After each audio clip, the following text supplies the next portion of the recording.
नमस्कार, मैं जितेंद्र कुमार। साथियों, किसानों ने अपने आंदोलनों से कई सरकार को झुकाया है और सरकारों को फैसला पलटने की दिशा में ले भी गए हैं।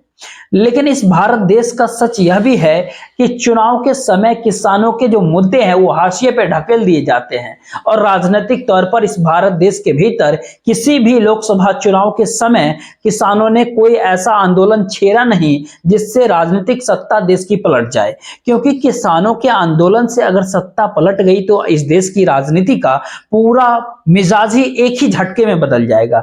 और इसीलिए हर चुनाव के समय किसानों के मुद्दे हाशिए पे ढकेले जाते हैं। किसानों का संघर्ष, उनका आंदोलन हाशिए पे दिखता है। लेकिन वर्तमान दौर की तस्वीर कुछ और ही कहती है। पहली बार देश में किसानों का आंदोलन उस चौखट पर आकर के खड़ा हो गया है जिस चौखट को महज कुछ ही दिनों बाद इस भारत देश के चुनाव के दिशा के लिए उस चौखट को खोलना पड़ेगा। 10 मार्च को अगर चुनाव आयोग, इलेक्शन कमीशन जो अगर नोटिफिकेशन जारी करेगा 2024 के लोकसभा चुनाव का, तो 24 घंटे बाद ही इस देश में किसानों की आंदोलन की मुनादी सुनाई देने लगेगी। अगर किसानों का आंदोलन इस भारत देश के चुनाव का अगर हिस्सा बन गया तो फिर भारत देश की राजनीति शायद आने वाले समय को लेकर बदल जाएगा। क्योंकि इस दौर में नरेंद्र मोदी सत्ता ने जो भी कुछ चकाचौंध बाजार के जरिए और बाजार के इंफ्रास्ट्रक्चर के जरिए या इंफ्रास्ट्रक्चर के जरिए होते हुए भी कॉर्पोरेट की हथेली में सब कुछ सौंप दिया है। निजीकरण के जरिए प्राइवेटाइजेशन, चकाचौंध बिखेरने के जो प्रयास है नरेंद्र मोदी के, उसमें किसानों की जरूरत, उसकी इनकम, उसकी मुश्किल हालात कोई भी इस दौर में मायने रखता ही नहीं है। और अब तो 13 फरवरी से अगर किसान दिल्ली पहुंच गए तो इस भारत देश की राजनीति सत्ता जो है उसकी सांसें फूलना शुरू हो जाएगी। और वो पहली बार देश में पहली बार जो है किसानों को दिल्ली जाने से रोकने के लिए सड़कों के ऊपर कील नहीं लगाई गई, सड़कों पर केवल बैरिकेड नहीं लगाए गए, बड़ी संख्या में सेना को तैनात भर नहीं किया गया, बल्कि गांव गांव, घर घर, चप्पे चप्पे पर घूम घूम करके कहते हैं ना, पुलिसकर्मी खुले तौर पे ऐलान कर रहे हैं कि अगर आपने कदम बढ़ाया, आंदोलन के साथ खड़े हुए, आपकी कोई गाड़ी, चाहे वो ट्रैक्टर क्यों ना हो, उसको जब्त कर लेंगे और आपका पासपोर्ट भी जब्त कर लिया जाएगा, उसको रद्द कर दिया जाएगा। अब सियासी तौर पर इतनी बड़ी रेखा क्यों सत्ता को खोलने की जरूरत पड़ गई है? क्या किसानों का डर है?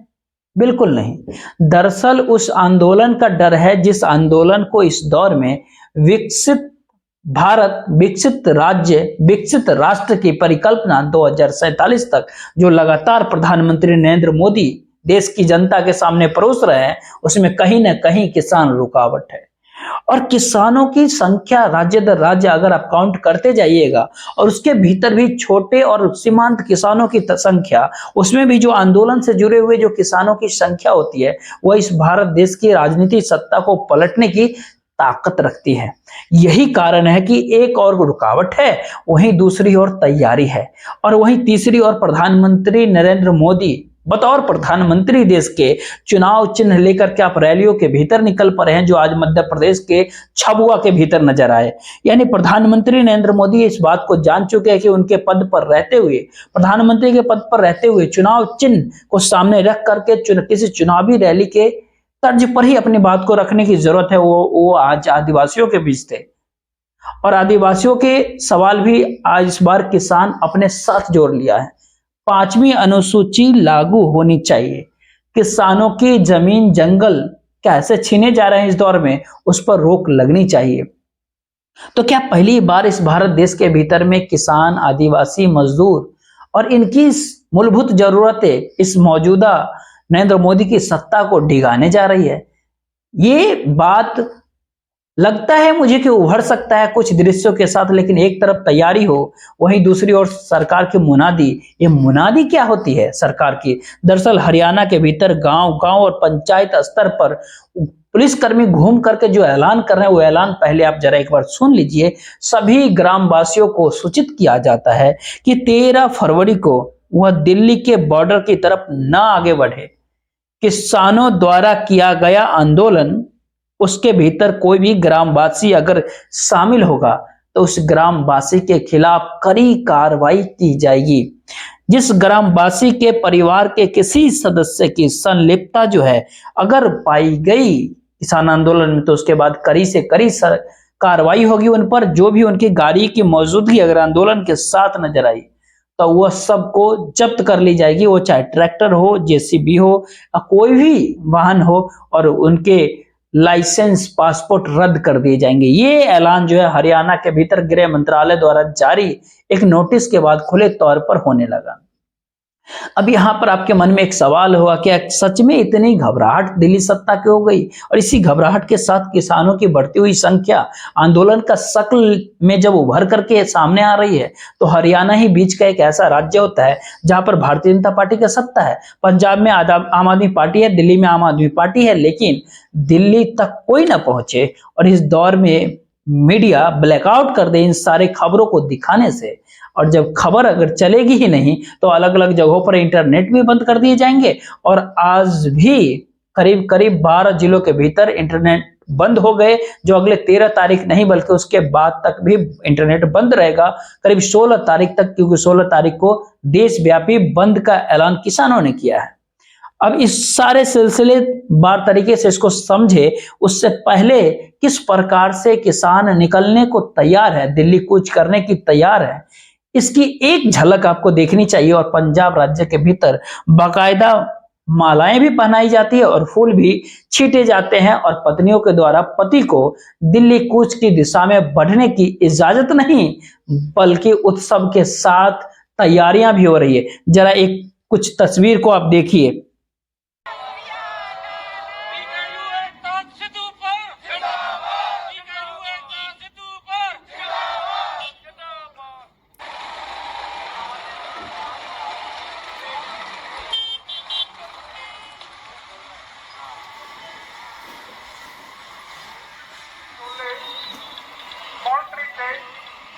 वास्तव से एक बहुत ड्यूटी बजाओ पराली के वास्ते फैक्ट्रियां करवाने रद्द करो अपनी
इन सारे किसानों के करीब करीब 10 बड़े मुद्दे होते हैं।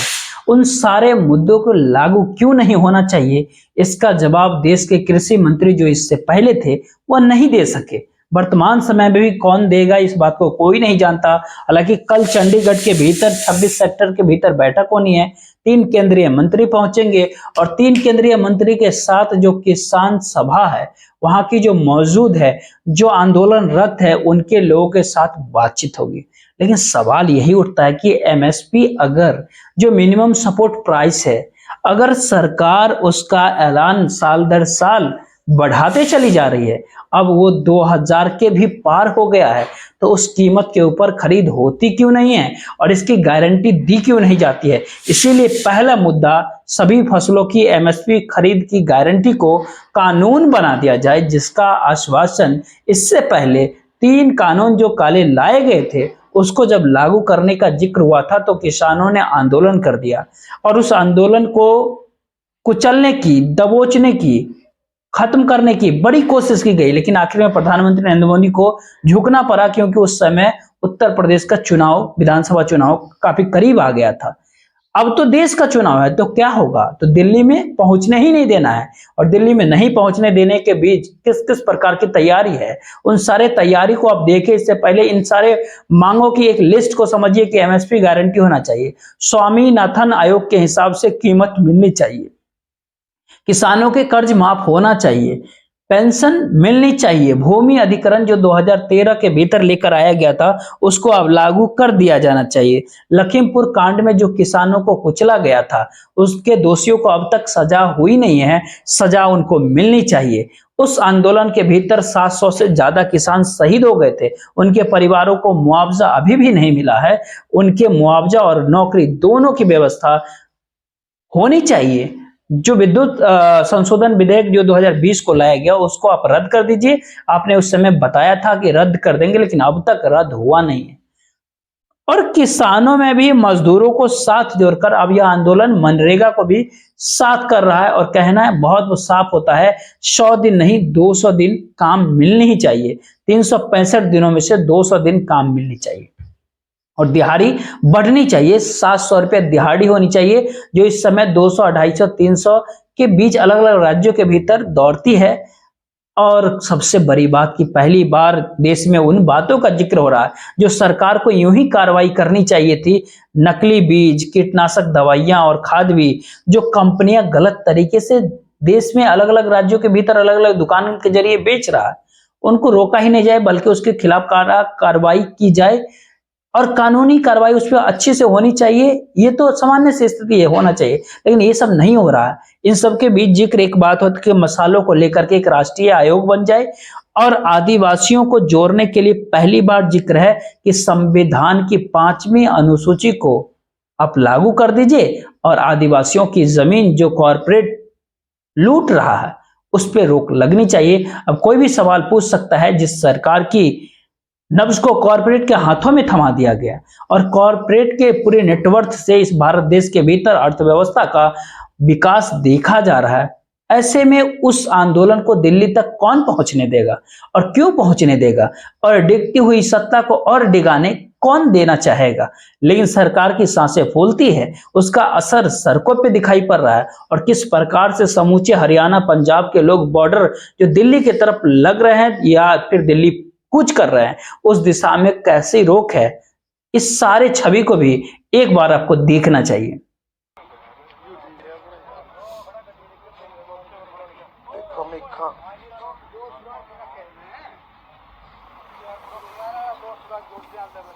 अगे आप लवाते फिल्टर डिवाइडर, ये देखो मोटी मोटी पट्टे हैं, एसडीओ साहब, हाइड्रो साहब, पारी पल्स फोर्स, ये आगे ये लगा दिया है। देखो ये दिल्ली वाले, दिल्ली जाने वाले को रोकने।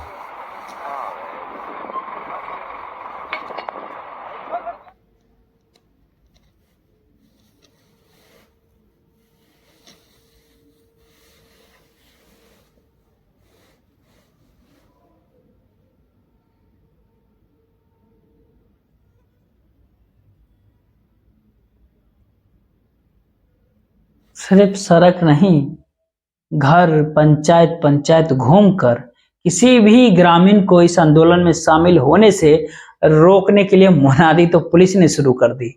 हरियाणा के गृह मंत्रालय ने एक नोटिस भी जारी कर दिया। लेकिन इन दो वीडियो से अगर इतर पूरी परिस्थिति को समझिएगा तो हरियाणा पंजाब जो भी मानिए आप, घनौड़ी शंभू, ये जो सारे बॉर्डर होते हैं सबको सील कर दिया गया है। टिकरी बॉर्डर और सिंधु बॉर्डर जो पिछली बार यहाँ पर जो सीमेंट के बैरिकेड है, ठीक उसी प्रकार से लगा करके सड़क पे कीले ठोक दी गई। अंबाला के शंभू बॉर्डर और फतेहाबाद के भीतर बैरिकेड्स लगा दिए गए हैं, इंटरनेट बंद कर दिए गए हैं। अंबाला के भीतर हिसार में, कुरुक्षेत्र में, कैथल में, जिंद में, फतेहाबाद में, सिरसा में, डब्बाली में, तमाम अन्य जगहों पर इंटरनेट बंद है। धारा 144 लागू कर दी गई है। सोनीपत में, पंचकुला में, अंबाला में, कैथल के भीतर, हिसार में, फतेहाबाद में, जिंद के इलाके में 12 से 15 जिलों के भीतर ये सारी चीजें हैं। और दिल्ली पंजाब के रूट जो है पुलिस एडवाइजरी के साथ जारी कर दिया और बताया गया आप सफर न करें तो ठीक रहेगा। आंदोलन को लेकर के इतनी घबराहट और आंदोलन को आवाज न देने की स्थिति में पहली बार खुले तौर पर ऐलान कोई शामिल होगा तो पासपोर्ट रद्द, कोई शामिल होगा तो घर के वाहन जब्त। इन सब के बीच पेट्रोल डीजल जो गाड़ियों के भीतर भरता है, ट्रैक्टर में 10 लीटर से ज्यादा डीजल न दे, ये भी इजाजत है। खुले में बंद हो गया पेट्रोल डीजल का बिकना इन पूरे इलाकों के भीतर। दिल्ली के भीतर उत्तर प्रदेश से लगने वाली जो गाजीपुर बॉर्डर है, वहां पर भी धारा 144 लगा दी गई है। यानी एक इस प्रकार की व्यवस्था है कि अन्नदाता दिल्ली नहीं पहुंचेंगे, किसान दिल्ली नहीं पहुंचेंगे। वही अन्नदाता जिसको लेकर के कसीदे इस देश में किसी दूसरे ने नहीं बल्कि प्रधानमंत्री नरेंद्र मोदी ने गढ़े, और कसीदे गढ़ने में पीछे रहते नहीं है। आज झाबुआ में आदिवासियों के बीच और आदिवासियों के बीच पहुंच करके कह रहे कि मैं चुनावी रैली में नहीं हूं, लेकिन उनके सामने चुनाव चिन्ह होता है भारतीय जनता पार्टी का। जो भाषण होता है उसमें सीटों का जिक्र होता है।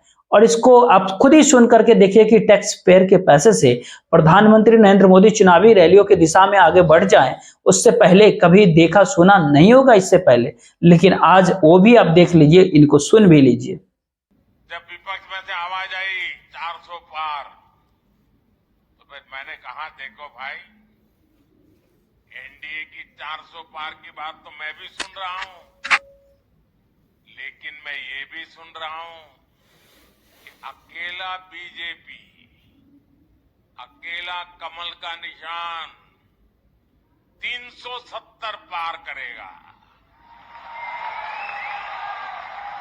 370 पार करना चाहिए कि नहीं करना चाहिए? 370 से ज्यादा सीट आनी चाहिए कि नहीं आनी चाहिए? ये प्रधानमंत्री नरेंद्र मोदी का एक अपना अंदाज, लेकिन दिल्ली की सांसें इस दौर में क्यों फूल गई है? कल पीयूष गोयल, अर्जुन मुंडा और नित्यानंद राय, इन तीनों को बोला गया कि आप चंडीगढ़ पहुंचिए। सेक्टर 26 चंडीगढ़ के भीतर Mahatma Gandhi state institute of public administration का दफ्तर होता है। वहां पर जाकर संयुक्त किसान मोर्चा के जो भी प्रतिनिधि मौजूद होंगे और किसान मजदूर मोर्चा के जो प्रतिनिधि मौजूद होंगे, उनसे आप बातचीत कीजिए और किसी भी हालत में एक ऐसी परिस्थिति लेकर के आप आइए जिससे यह दिल्ली की दिशा में आगे बढ़ न सके।